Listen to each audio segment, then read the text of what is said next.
तो हेलो दोस्तों, मेरा नाम है सचिन और स्वागत करता हूं आपका अपने यूट्यूब के चैनल द पावर ऑफ पाई में, जहां हम डिस्कस करते हैं क्लास 9 तो 12th की फिजिक्स और मैथ्स। और आज का हमारा टॉपिक है क्लास 12th का चैप्टर नंबर 4 सारणिक यानी कि डिटर्मिनेंट्स, जिसकी हम आज हमारा ये जो लेक्चर है वो पहला लेक्चर होने वाला है, जहाँ हम सबसे पहले इसके जुड़े हुए कुछ बेसिक रूल्स को डिस्कस करेंगे। उसके पश्चात हम अपने क्वेश्चन की ओर बढ़ेंगे। ठीक है, तो चलिए इससे जुड़े हुए हम सबसे पहले कुछ जो रूल है उसको समझते हैं। तो इसके लिए हमें सबसे पहले समझना होगा कि रो और कॉलम को। ठीक है, तो रो इसका जो डेफिनेशन है वो कुछ इस प्रकार से है कि किसी सारणिक में बाईं ओर से दाईं ओर के क्षैतिज अवयवों पंक्ति का निर्माण करते हैं। सारणिक के ऊपर से नीचे की ओर विभिन्न पंक्तियों को R1, R2, R3 से प्रदर्शित किया जाता है। उक्त सारणी A1, A2, B1, B2 में प्रथम पंक्ति R1 के अवयव A1, A2 हैं और द्वितीय पंक्ति R2 के अवयव B1, और जहां ये R1, R2, R3 जो है वो रो का शॉर्ट फॉर्म है, और ये जो 1, 2 और 3 है वो रो पहले रो दूसरे रो को दर्शाता है। यानी कि जो R1 है उसका अर्थ है A1, A2 जो कि रो का पहला रो है, और जो R2 है वो B1, B2 यानी कि दूसरे रो को दर्शाता है। तो चलिए आगे हम स्तंभ के बारे में जानते हैं। स्तंभ यानी कि कॉलम्स। तो किसी सारणिक में ऊपर से नीचे ऊर्ध्वाधर अवयव स्तंभ का निर्माण करते हैं।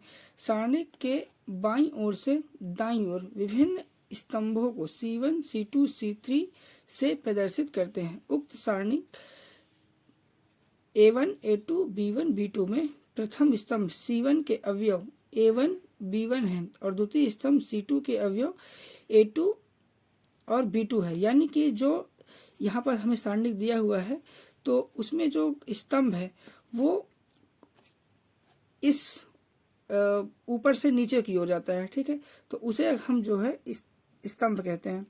तो यहाँ पर हम देख सकते हैं कि हमें जो है इस सारणिक में दो स्तंभ दिए हुए हैं। तो हमारा जो पहला स्तंभ होगा वो होगा A1 और B1, और जो दूसरा स्तंभ होगा वो होगा A2 और B2।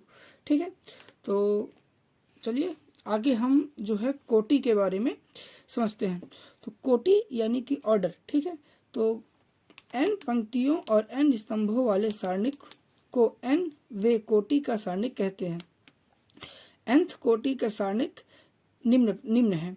सारणिक A11, A12, A1J, A1th। ठीक है, यहाँ से शुरू होकर के ऐसे ही ये जो हमारा सेकंड रो होगा उसको लिखा जाएगा A21, A22, A2J, A2N। ठीक है, ऐसे ही हम बढ़ते जाएंगे AN1, AN2, ANJ से लेकर के ANN तक।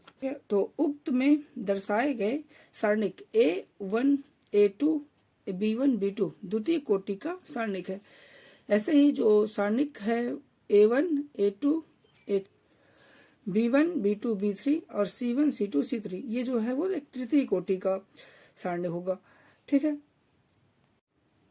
यहाँ ध्यान देने योग्य बात यह है कि जो सभी सारणिक में जो है पंक्ति व स्तंभों की जो संख्या होती है वो सदैव समान होती है। ठीक है, तो यहाँ समझने के लिए बात यह है कि हमने जो पिछले चैप्टर में यानी कि मैट्रिक्स में ये पढ़ा था कि हमारा जो एक मैट्रिक्स होता है वो कभी 3x3 का भी एक मैट्रिक्स हो सकता था, या फिर 3x2 का भी एक मैट्रिक्स हो सकता था, या तो 2x2 का भी एक मैट्रिक्स हो सकता था। लेकिन यहाँ जो हम डिटर्मिनेंट्स को पढ़ रहे हैं उसमें जो है कॉलम और स्तंभों की जो संख्या है वो उसके जो ऑर्डर होंगे वो सदैव समान होंगे। यानी कि जो हमें डिटर्मिनेंट्स प्राप्त होगा वो सदैव या तो एक 3x3 का एक डिटर्मिनेंट्स होगा, या तो 2x2 का है एक डिटर्मिनेंट्स होगा। ठीक है, यानी कि उसमें जो रो है, रो यानी कि पंक्ति जो कि A1, A2, A3 है, और कॉलम यानी कि स्तंभ जो कि A1, B1 और C1 है, उनकी जो संख्याएं होंगी वो समान होंगी। उसी को हम लिखते हैं, जैसे ये जो है वो एक 3x3 का एक डिटर्मिनेंट्स है। ठीक है, तो इसी बात को यहाँ पास बोला गया है। तो चलिए आगे हम इसके संकेतन यानी कि नोटेशन को समझते हैं। तो सामान्यतः किसी सारणिक को डेल अथवा डी के द्वारा प्रदर्शित किया जाता है, यानी कि डिनोट किया जाता है। तो आगे हम जो है मुख्य विकर्ण के अवयव के बारे में पढ़ते हैं। ठीक है, तो किसी सारणिक में बाईं हाथ वाले कोने से प्रारंभ करके विकर्ण के अनुदिश लिए गए अवयव मुख्य विकर्ण का अवयव कहलाते हैं। ठीक है, तो इसे समझने के लिए हम कुछ एग्जाम्पल का प्रयोग करते हैं। जैसे ऊपर दर्शाए गए सारणिक A1 A2 B1 B2 में A1 A2 मुख्य विकर्ण है, यानी कि ये A1 और B1 जो है वो विकर्ण कहलाएंगे। ठीक है, और ऐसे ही जो हमारा ये जो है वो एक 2x2 का एक डिटर्मिनेंट्स है। ऐसे ही जो हमारा 3x3 का डिटर्मिनेंट्स होगा उसमें जो विकर्ण होंगे वो होंगे A1 B1 C3। ठीक है, तो चलिए देखते हैं सारणिक A1 A2 A3 B1 B2 B3 और C1 C2 C3। इसमें जो हमारे विकर्ण होंगे वो होंगे A1 B1 और C3 सॉरी B2 और C3 के अवयव। ठीक है, इसी प्रकार ऊपर दर्शाए गए nth कोटि के सारणिक में A11 A22 A33 से लेकर के ANN जो है वो मुख्य विकर्ण के अवयव हैं। तो यहाँ पास जो ये 11 और 22 और 33 जो लिखा गया है उसका अर्थ ये होता है कि जब हम कभी बात करते हैं 11 के बारे में तो इसका जो अर्थ होता है कि वो जो होगा वो डिटर्मिनेंट्स के हम जो है पहले रो और पहले कॉलम के बारे में बात कर रहे हैं। ऐसे ही जब हम बात करते हैं कि A22 के बारे में तो A22 का अर्थ ये होता है कि हम जो बात कर रहे हैं वो उस डिटर्मिनेंट के दूसरे रो और दूसरे कॉलम के बारे में बात कर रहे हैं। सेम एज जब हम बात करते हैं A33 के बारे में तो वहाँ हम जो है अपने तीसरे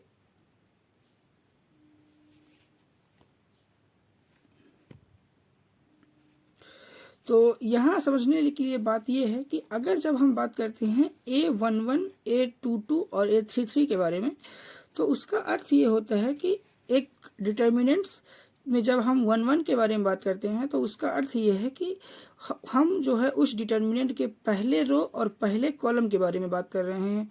वैसे ही जब हम बात करते हैं A22 के बारे में तो वहाँ जब हम वहाँ क्या करते हैं कि उस डिटर्मिनेंट के दूसरे रो और दूसरे कॉलम के बारे में बात कर रहे हैं।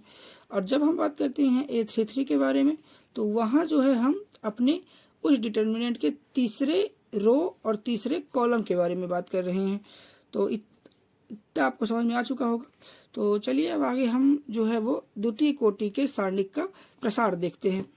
ठीक है, इसके लिए हमें जो एग्जाम्पल है वो प्राप्त है इस प्रकार से कि डिटर्मिनेंट्स A1 A2 B1 और B2 ये जो है वो एक द्वितीय कोटि का एक सारणिक होगा। कि तो जैसा कि हम ऊपर देख चुके हैं कि इसका मान A1 B2 minus A2 B1 होता है। ठीक है, तो जहाँ A1 B2 मुख्य विकर्ण के अवयव है। ठीक है,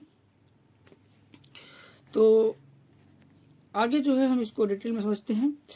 तो ये है हमारा एक डिटर्मिनेंट। ठीक है, जहाँ के जो एलिमेंट है वो कुछ इस प्रकार से हैं A1 A2 B1 और B2। ठीक है, तो चूंकि द्वितीय कोटि के सारणिक का मान कुछ इस प्रकार से प्राप्त किया जाता है कि मुख्य विकर्ण के अवयव का गुणनफल माइनस शेष अवयव का गुणनफल। ठीक है, वैसे ही धन चिन्ह वाले तीर के अवयवों का गुणनफल माइनस ऋण चिन्ह वाले तीर के अवयवों का गुणनफल। तो ध्यान देने के लिए बात यहाँ पास ये है कि द्वितीय कोटि के सारणिक का जो प्रसार है वो कुछ इस प्रकार से ज्ञात किया जाता है कि determinants A11 A12 A21 A22 is equal to A11 A22 minus A21 A12। तो आशा करता हूँ आपको आज का ये जो कॉन्सेप्ट है वो समझ में आया होगा। अगले वीडियो में हम इससे जुड़े हुए एग्जाम्पल को सॉल्व करने वाले हैं। तो इसके लिए हमारे चैनल को सब्सक्राइब कर लीजिए, बेल आइकन को प्रेस कर लीजिए ताकि आपको आने वाली वीडियो की हमारी अपडेट्स मिस ना हो। धन्यवाद।